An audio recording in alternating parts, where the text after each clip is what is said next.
ELI 5. What's the difference between U.S. Special Forces? In film and television, all the Special Forces are portrayed as doing the same stuff.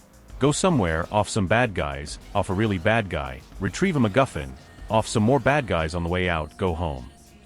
In real life, what is the difference between Army Rangers, Green Berets, Navy SEALs, Delta Force, Marine Raiders, and CIA SOG? Or others I haven't named. Do they really just do the same stuff? They have overlapping workloads and mission sets sometimes, but each group is a unique piece of the SLEF puzzle. Most/all of them can do some form of special reconnaissance, direct action, insertion/extraction, but they each excel at different things and take on different tasks. U.S. Army SF, aka Green Berets, specialize in asymmetric warfare and liaison with international forces. They tend to speak 2-3+ languages as a requirement for this. These small teams insert in foreign territory and they work with outside forces on the ground. They train opposition groups, they advise them, and they fight alongside them. For example, the SF operators, speaking Kurdish, inserted with Kurdish forces to help fight ISIS in northern Iraq and eastern Syria. The Kurdish forces made up most of the fighting force, but they had SF operators to leverage US's amazing ISR and airstrike/CAS abilities.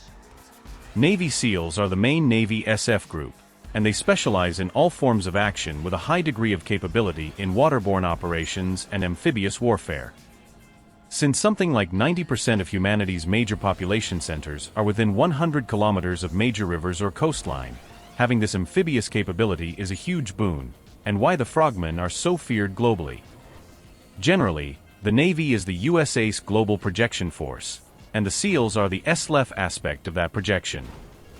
The SEALs are a decently sized org but mostly support, and then they have a few small teams of the elite operators at the top. Those teams go under the term DevGru, or previously called SEAL Team 6. Back to the Army. You have CAG or SFODD or Delta. This used to be very secretive. It's more public now. These are usually the best of the best from Army Green Berets, from Rangers, and even from other branches. The best of the best join Delta, an even smaller and more intense group. This group works on seriously complex missions and usually works directly with CIA and their assets. A couple Delta boys are featured in the Black Hawk Down event. Again, they have a full feature suite similar to the Navy SEALs' best teams in DevGru. Army Rangers are a larger SLEF formation.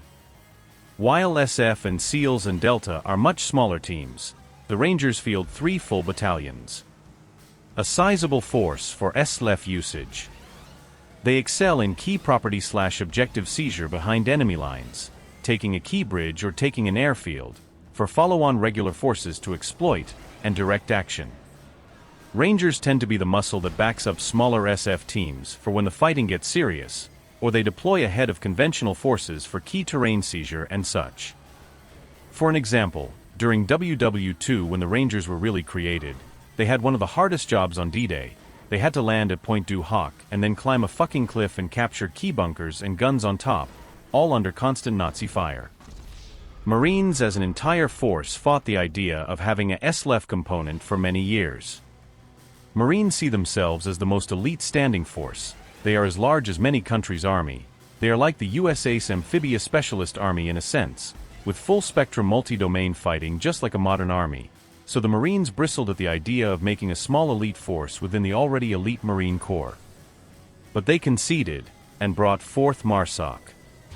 Colloquially known as Marine Raiders, you can look at this force as the Marines' answer to the SLEF requirement.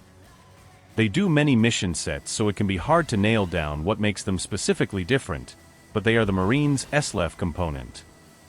U.S. Air Force has a couple components, but the two most worth mentioning IMO is the 160th SOAR. This is the air component that works with all the above units. These are the pilots and aircraft that provide SLEF with air support, logistics, etc.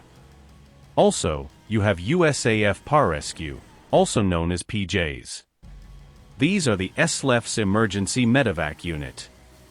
When a pilot goes down in enemy territory or a SLEF unit gets hit hard, it's the PJs that come and rescue them and hopefully save their lives.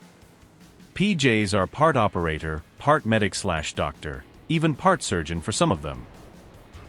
US Space Force almost certainly has a SLEF component too, but this is likely not ground operators.